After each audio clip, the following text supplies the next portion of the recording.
when I started at WayFM, the first thing people asked me was, are you on the air, and do you know Wally? And it gets a little discouraging after a while to realize that you're just in an office filing through paperwork and doing all that, but then you get to start talking to the donors and like hearing their stories about either how WayFM has impacted them or just how things have changed in their lives because of WayFM. So one of my most memorable phone calls with a donor was somebody who called to update their credit card information, and she was going through a really tough time. Her husband was on dialysis and needed a kidney transplant, and they weren't sure if he was going to make it. But because the music and ministry of WayFM meant so much to her, she wanted to keep her $10 a month pledge going despite medical bills and everything else that she had going on in her life. She was a mom of 2 small kids, which I have 2 kids as well, so it just really hit me hard, and I asked if I could pray with her, and we prayed and cried together. She emailed the station like 6 months to a year later. Her husband had had the transplant and was doing well.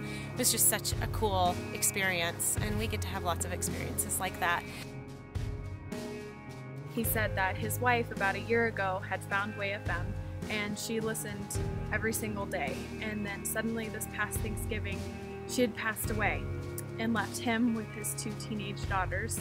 And he said the best thing she left behind was WayFM, and if it wasn't for her, they wouldn't have had it to get them through the loss of their mom and his wife. And that story just is an awesome reminder that it makes an impact. Music played on WayFM reaches some people unlike a message heard through any other medium.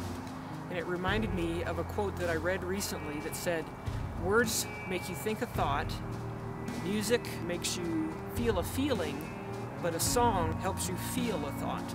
And Christ's love delivered through music helps those listeners feel the thoughts expressed in the songs, and that opens hearts to receive God's love.